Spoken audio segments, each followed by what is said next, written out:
अस्सलामुअलैकुम। मोहम्मद अज़हर सिद्दीक अपने programme political diaries के साथ हाजिर खिदमत है।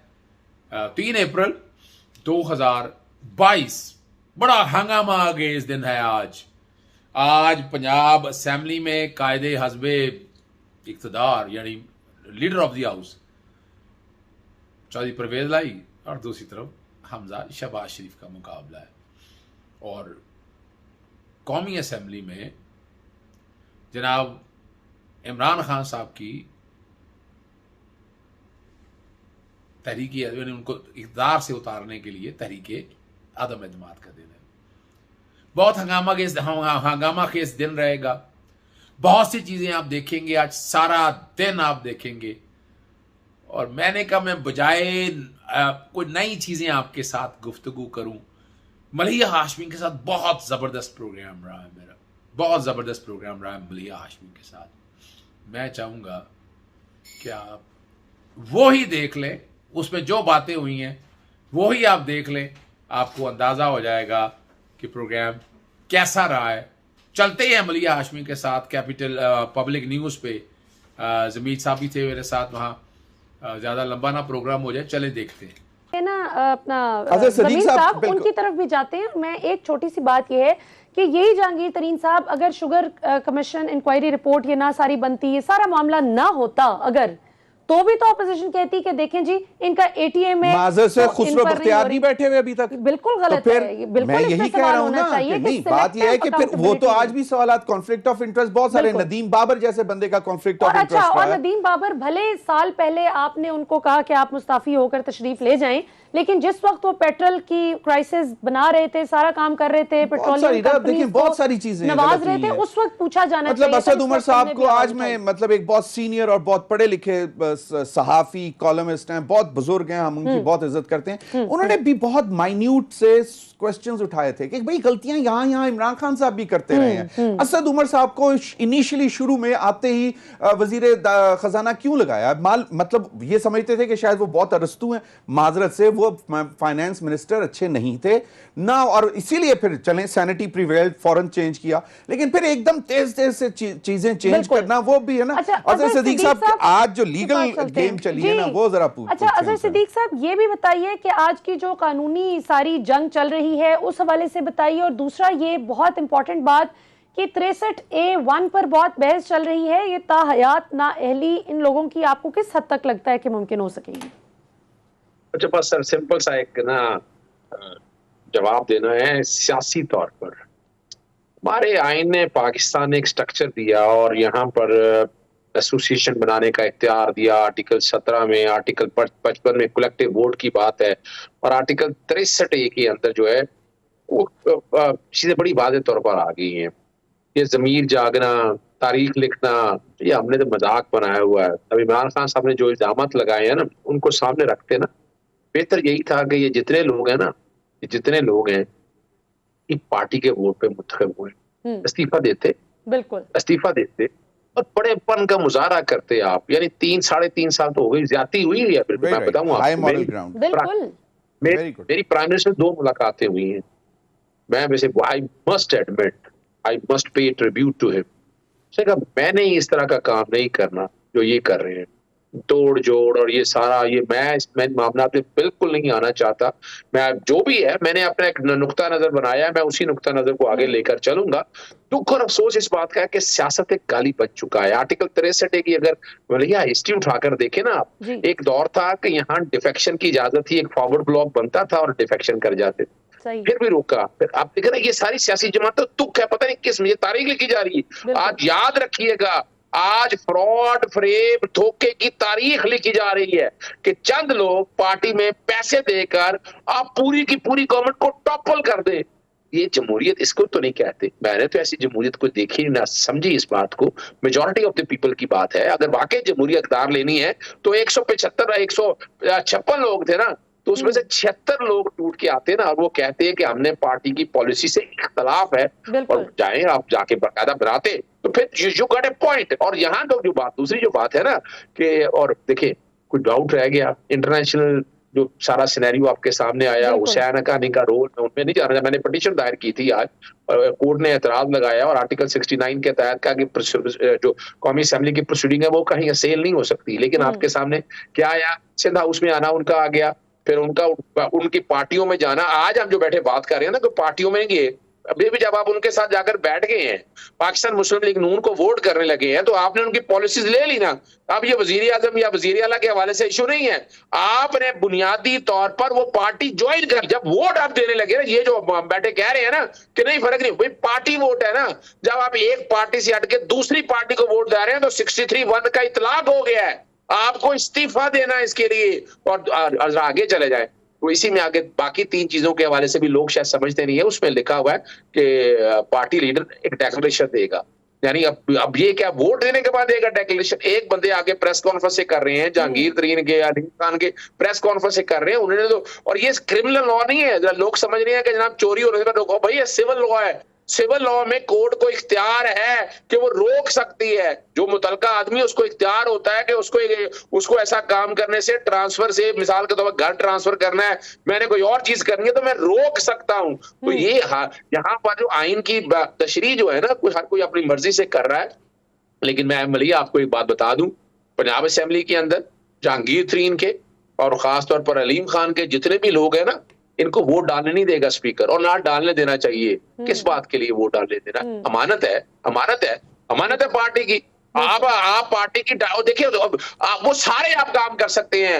आप जाएं किसी कानून साजी में ना मदद करें उनकी, आप पार्टी के इजलास में ना जाएं, कहीं भी आपको कदगर नहीं है। लेकिन 3 बातों पे कदगर लगाई है, अदम एतमाद और मनी बिल। और याद रखिए ये क्यों लगाई है, जरा आपको समझिएगा। ये ताकि हुकूमत ना जाए, ताकि हुकूमत ना जाए, वजीर आजम ना जाए।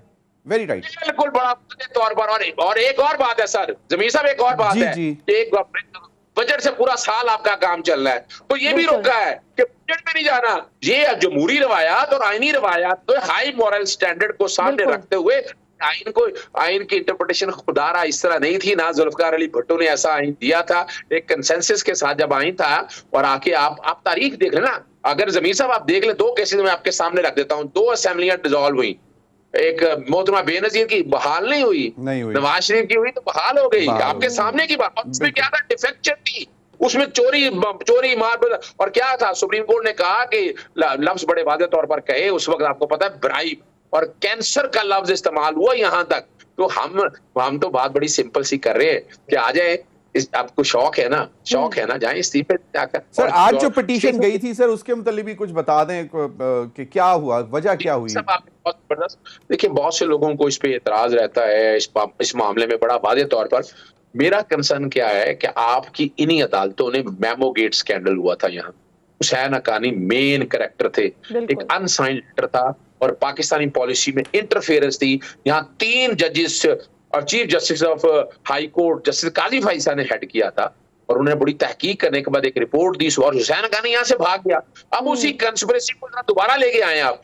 नवाज शरीफ उसी हुसैन हक्कानी से राब्ता करता है, उसे लॉबिंग करने के लिए 3 मार्च को मीटिंग होती है, और बात है कि 7 मार्च को बाकायदा कन्वे किया जाता है और 8 को नो कॉन्फिडेंस आ जाता है। फिर आप सबूत रह गए हैं अपना, आप देखें ना, अपना औरिया मकबूल जान का कॉलम देख लें, अंसार अब्बासी का कॉलम देख लें, ख्वाजा आसिफ की बात, ये मैंने 7 पिटीशन के 7 चीजें लगाई हैं। फिर अरशद शरीफ ने उन लोगों से मिलने का बता दिया। मुझे सिर्फ इतना बता दे, जवाद जो पार्टी छोड़ रहा था उससे क्यों मिल रहे थे? बिल्कुल, क्या जवाद आपकी ये सारी चीजें सजेस्ट क्या कर रही हैं? ये सजेस्ट कर रही है कंस्पिरेसी, ये सजेस्ट कर रही है सटिशन, बगावत। आप एक मुत्तक़िब हुकूमत को टॉपल करने के लिए फंड के जरिए वो अपना डायरेक्टली और इनडायरेक्टली आप एक ऐसा कंस्पिरेसी हैच कर रहे हैं। खुदारा क्या आप इजाजत दे देंगे आइंदा? सर ये पिटीशन एंटरटेन क्यों नहीं हुई? और मैंने जब लगाया, रजिस्ट्रार ने एतराज लगा दिया उसके ऊपर, और क्या बुनियादी तौर पर मेन वजह लगाई है कि आर्टिकल 69 उन्होंने कहा स्पीकर यानी लिख दिया है कि ये सारी जो बातें आप कर रहे हैं स्पीकर का इख्तियार है, तो स्पीकर ही इंटरप्रिटेशन कर सकता है एक्शन की, स्पीकर ही वोट डालने से रोक सकता है, स्पीकर जो रूलिंग देगा वो रूलिंग किसी जगह चैलेंज नहीं हो सकती, और स्पीकर कल अपने इख्तियारात इस्तेमाल करेगा, याद रखिएगा। बिल्कुल सही। अच्छा, इसका मतलब है अजहर सिद्दीक साहब कि कल स्पीकर साहब जो भी फैसला करते हैं और वो किसी भी जमात के फायदे या नुकसान में जाता है, हक में जाता है या उनके मुखालिफ जाता है, तो फिर वो कानूनी तौर पर बाउंड होंगे उसका एहतराम करने के लिए, क्योंकि अब तो मुअज़्ज़ज़ अदालत ने ये फैसला दे दिया। ऐसा ही है जी बिल्कुल। ये मैं आपको आप यूनुस गिलानी की पिटीशन देख ले। अब ये मेरी बात सुने, अदालत में मैं केस लेके जाता हूँ, अदालत फैसला गलत भी करती है, सही भी करती है आपके सामने। यूसुफ रज़ाक गिलानी में वोट देखिए ना, वोट कैंसिल हुए और आप बज़ाहिर देखिए, आप और मेरा नुक्ता नजर होगा जी, वोट तो कास्ट हुए थे, लेकिन स्पीकर ने क्या कहा, स्पीकर का इख्तियार था। यहाँ भी यानी क्या एक तरीके दोबारा तरीके नहीं आ सकती, बिल्कुल आ सकती है, किसी ने कहा नहीं आ सकती है। इसीलिए स्पीकर को पावर दी है, स्पीकर बादशाह है, वो जो मर्जी करे, ही इज ए किंग। वो बैठ के लिख दे, मैं वोटों को नहीं मानता, वो जाए जाकर आप चैलेंज करें उसको कि माना या नहीं माना, जो भी वो फैसला करेगा उसका इख्तियार किसी अदालत में चैलेंज नहीं हो सकता है। और क्या हुआ फिर दोबारा दूसरी मलिया, आपके प्रोग्राम के तवज्जो से मैं एक बात बता दूं, बड़ा दुख और तकलीफ है इस बात की, जब ये आर्टिकल 63 आया ना, 58(2) भी डाइल्यूट किया गया, सदर असेंबली ना डिसॉल्व करे। पता क्यों? कि 5 साल के लिए असेंबलियां पूरी करें। आज क्या बात कर रहे हैं, आज ये क्या चाहते हैं, पता क्या चाहते हैं? ये आते हैं, टॉपल करेंगे गवर्नमेंट, आ जाएंगे इक़्तिदार में, ट्रांसफर, पोस्टिंग, पैसों का ब्रेक इस्तेमाल करना, फंड इस्तेमाल करना, 2 महीने ये काम करेंगे, बजट पास करेंगे, फिर इलेक्शन कमीशन के 2 मेंबर शॉर्ट है, उनकी तैनातियां करेंगे, फिर नैब को डाइल्यूट करेंगे। उसके बाद यही बात खत्म नहीं होती है, वो नजम सेठी जैसे बंदे ढूंढेंगे जो केयर टेकर सेटअप में लेकर आएंगे, जो इनके लिए उनको सारा रास्ता फराहम करेंगे, आपने रिगिंग क्या करनी है और क्या तरीका है, ये है तरीका है वारदात। मैंने कहा शायद दोबारा 35 पंक्चर का जिक्र करेंगे अजहर सिद्दीक साहब। मैं नहीं वो जिक्र करना चाहता। मैं अच्छा अजहर सिद्दीक साहब एक चीज बताएं, आपने कहा कि स्पीकर जो है वो वोट नहीं डालने देगा। अब ये जो आपकी जो पिटीशन गई है वो तो सेडिशन, मतलब इसमें 124A की मेरे ख्याल में शायद बात होती है कि तो वो उस पे तो स्पीकर नहीं रूलिंग दे सकता ना, स्पीकर तो सिर्फ डिफेक्शन के हवाले से 163A के हवाले से सिर्फ रूलिंग दे सकता है। ना मैं बता देता हूं, मैंने वहां बुनियादी तौर पर एक कमीशन बनाने की बात की है, कमीशन इस कॉन्टेक्स्ट में बनाने की बात की कि ये कंस्पिरेसी हो रही है, इस कंस्पिरेसी के हवाले से एक कमीशन तश्कील दिया जाए और जब तक ये फैसला नहीं होता आर्टिकल 63A की प्रोसीडिंग रोक दी जाए। यानी आप अंदाजा लगाएं, एक डेमोक्रेटिक इलेक्टेड गवर्नमेंट को अगर आपको इतना शौक है, हाँ इसमें कोई शक नहीं है, आप कोलिशन पार्टनर मिला लें, कोई एतराज नहीं है, लेकिन कोलिशन पार्टनर मिलाने से पहले आपने क्या कहा, और दूसरा देखिएगा ना, कोलिशन पार्टनर को आप क्या मिला रहे हैं, आप उनको लालच दे रहे हैं। क्या लालच दे रहे हैं? तुम्हें गवर्नर बना देंगे, तुम्हें 3 वजारतें दे देंगे जनाब, तुम्हारी वजह से कानून, ये और क्या बात रह गई है? ये कभी भी ये बैड इंटेंशन है।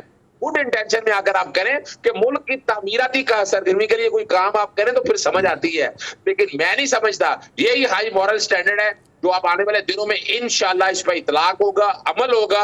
और कल का दिन याद रखिएगा, मैं फिर बात में 3 ऑप्शन है, मुझे पता है वो 3 ऑप्शन क्या है, कौन सी ऑप्शन एक्सरसाइज होती है, ये प्राइम मिनिस्टर को करने दें। अच्छा, यानी आप सस्पेंस ब्रेक नहीं करना चाह रहे?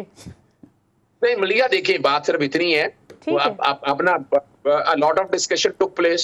मैं ये बात को कहूँ, यानी मुख्तलिफ चीजें हुई हैं, मेरी मुलाकात रही है, वो अब जो प्रिविलेज की बातें हैं ना, वो मुलाकातें रही हैं, प्रिविलेज में डिस्कशन हुई है, रोल डिस्कस हुआ है। और मैं एक चीज मैं पूछना चाह रहा था, छोटा सा, अभी जो मुनहरिफ अराकीन है, अब बस चंद घंटे रह गए हैं और अब फैसला हो जाएगा, तो बतौर माहिर कानून आप क्या समझते हैं कि मुनहरिफ अराकीन जो पीटीआई के इस वक्त इमरान खान के खिलाफ वोट डालने जा रहे हैं कल, क्या उनको कोई कानूनी खतरा है?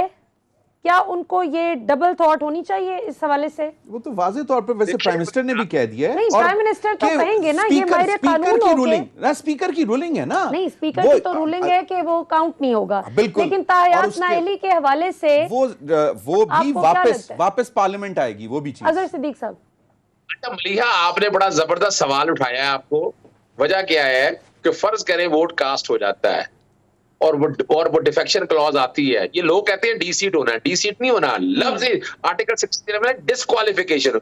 और 62(1)(f) क्या है, जब अमानत में आप खयानत करते हैं तो उसकी सजा ताहियात नाहली है, उसमें ये नहीं लिखा हुआ कितने साल की है। कोर्ट ने ये कहा कि आपने अमानत में खयानत की, और हमने मजाक, तौबा नौज़बिल्लाह, हमारे उलमा ने भी मजाक उड़ाया क्या क्या दो जहां हुजूर नबी करीम सल्लल्लाहु अलैहि वसल्लम की वो उसका मुकाबला कोई नहीं कर सकता। क्या आदमी को सच्चा नहीं होना चाहिए, क्या आदमी को अमीर नहीं होना चाहिए, ईमानदार नहीं होना चाहिए, वो पैरामीटर नहीं, उससे क्यों डर रहे हैं, भाग रहे हैं आप। और ये याद रखिएगा, मैं तो इसमें देख रहा हूं कि कम से कम भी डिस्क्वालिफिकेशन जो आइन के अंदर वो 5 साल तो रखी गई है, मिनिमम 5 साल हो सकती है।